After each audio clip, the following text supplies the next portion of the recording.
We got Monday morning boxing talk with Breadman. Everybody loves it. So let's get into the main event. Obviously we got Regis Prograis, Devin Haney. Uh, just your initial reactions to the fight.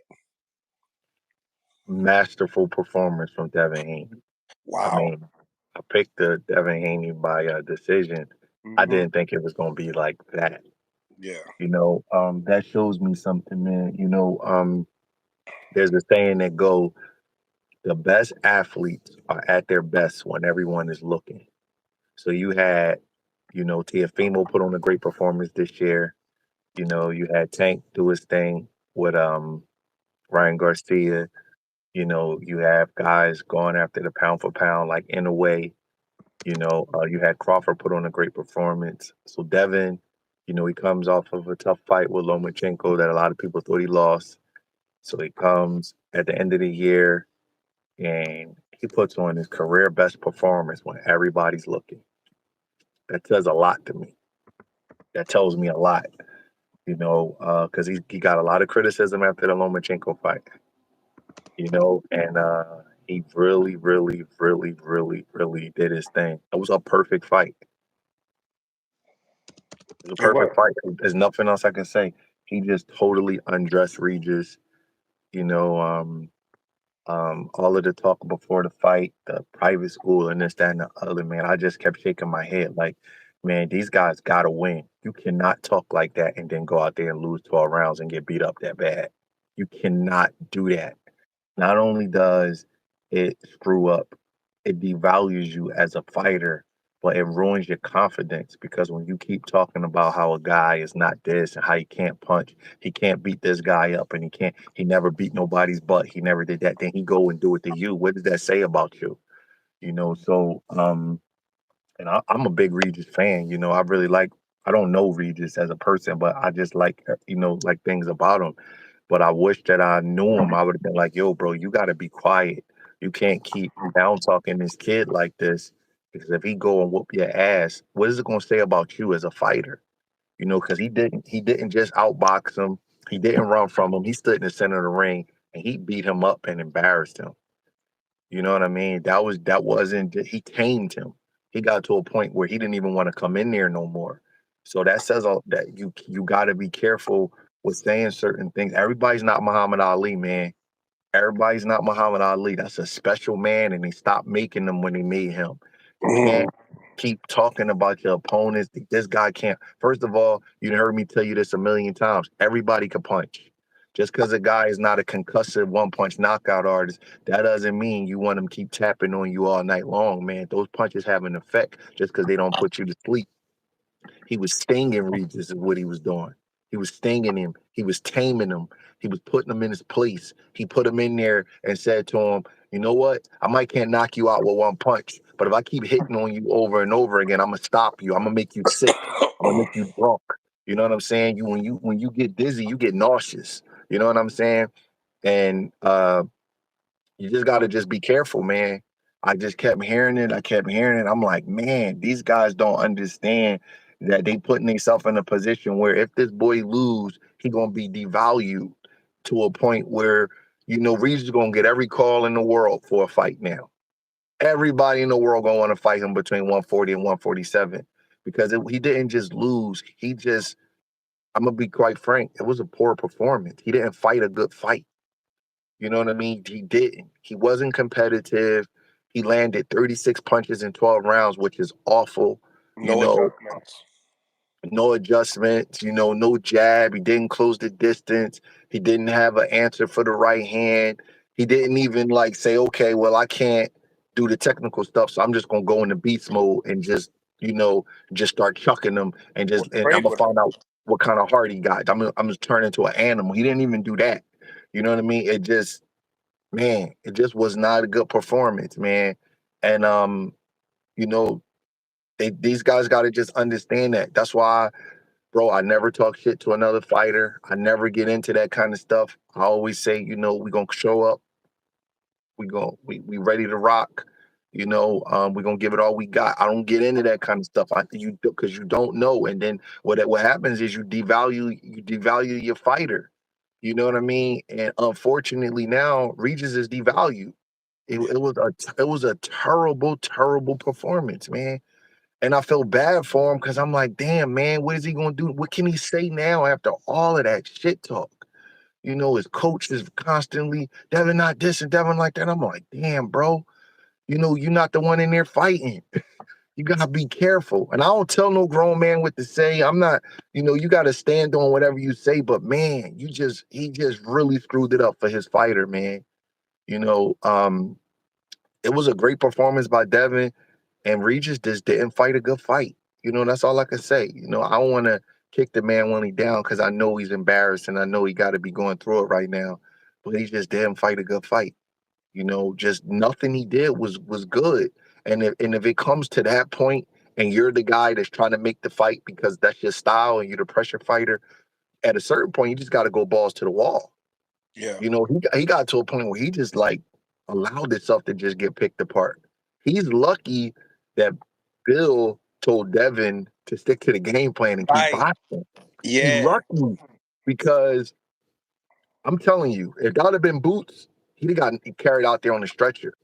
You know what I'm saying? Because Boots is like more of like a vicious finisher. Like Crawford, Boots, those kind of guys, they outbox you, but they don't just outbox you to They're outbox you. mean.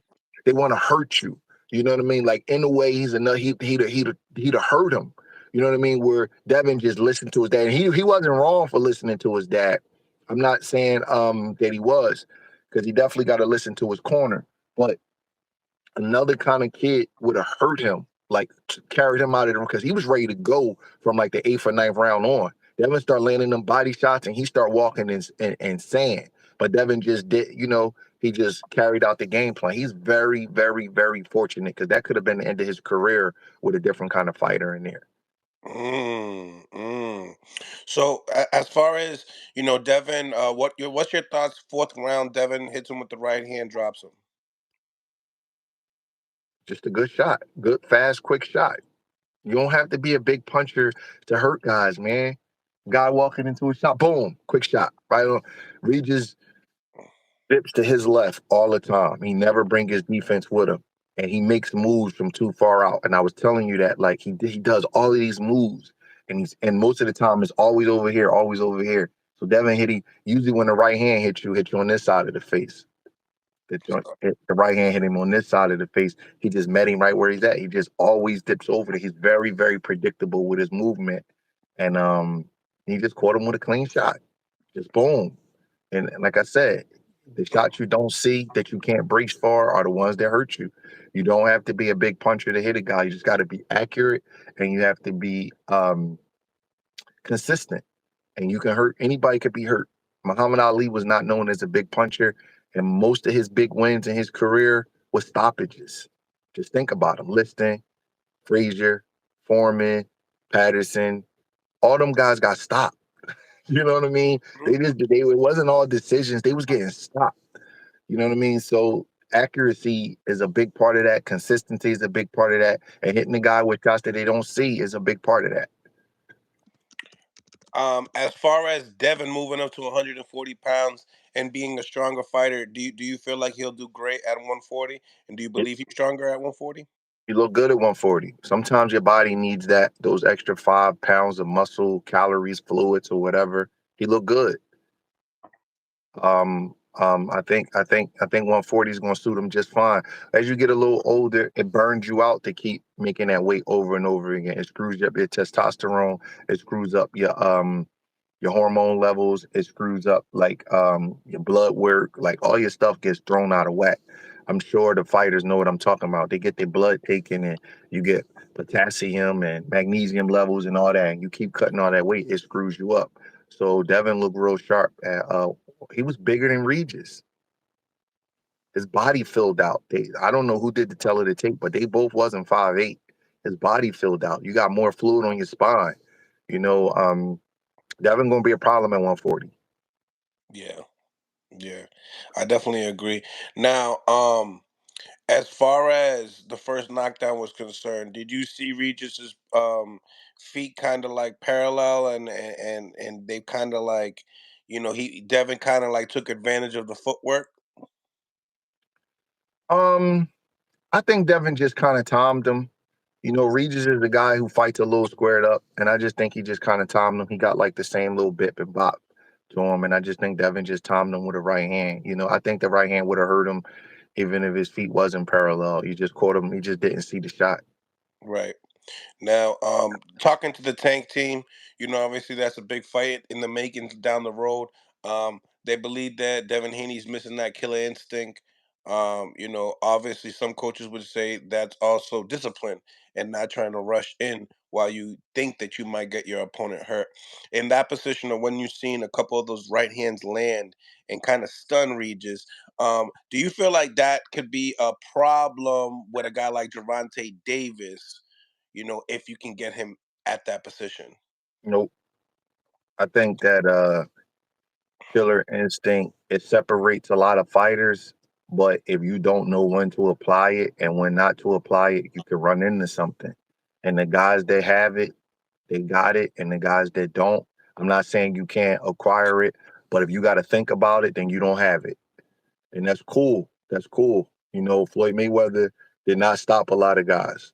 He just didn't. Let's just be honest. Once he moved up in weight, he was a gun.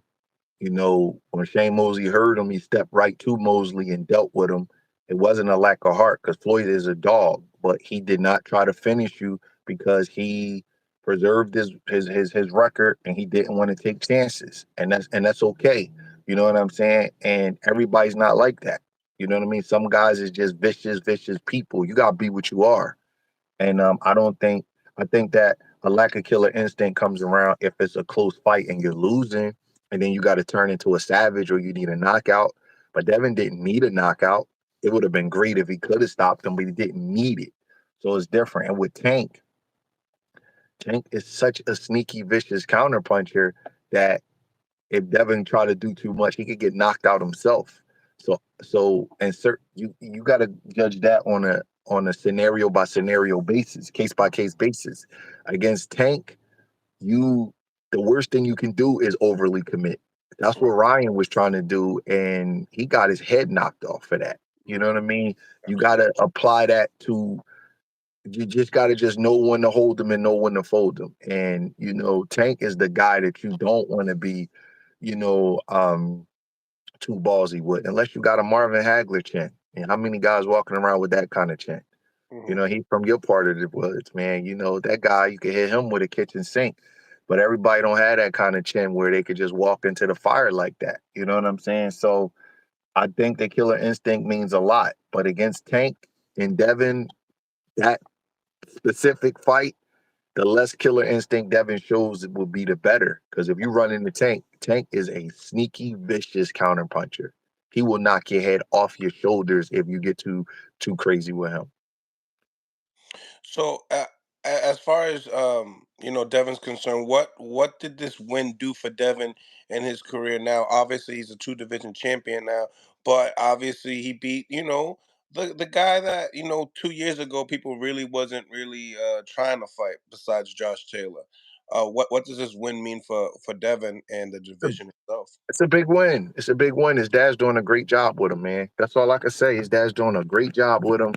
He's getting them the right fights at the right time. They're taking guys, they're getting guys. They're throwing good events. I mean, there's nothing you can really say. That's like it's just it's just a big win.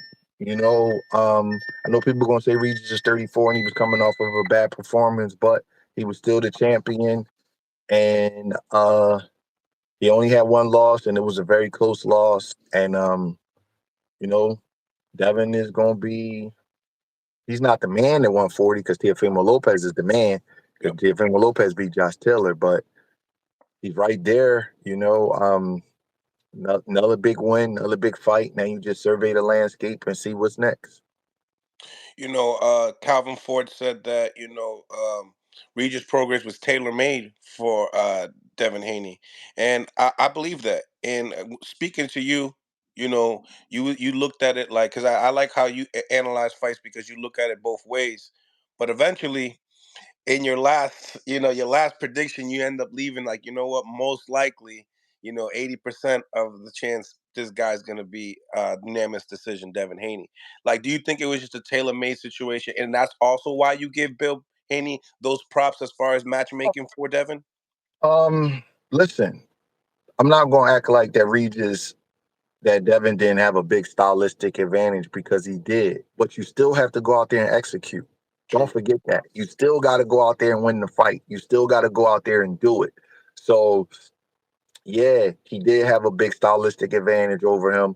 Yes, after seeing Loma for 12 rounds and then seeing Regis, it's like, man, it's because Loma's just a much more skillful fighter. He got better feet, even though he's not as big. And boxing is more, you know, punching power and all that other kind of stuff is a little overrated if you can't land the shots. So I get it, but you still got to go perform. Don't get that part twisted. You still got to win. You still got to get in there. You still got to go through camp, and you don't know what adjustments Regis or his team is making. So yes, he did have some big stylistic uh, advantages. But how many teams go into fights thinking that they got advantages and it don't work out that way? Mm, You know what I'm saying? So you got to go back and forth with that. I done seen teams think a guy was sweet and then he don't be sweet, and then everybody on the team looking around like, God damn, man, I thought this was gonna be an easy fight. Oh, I thought, and it didn't work out that way. So sometimes the adjustment is sometimes the other team make an adjustment and the guy that you was watching on video to make you think he was sweet don't show up to be sweet. So you still gotta give Bill and Devin a prop. Bill for picking the fights and Devin for going out there and executing. right.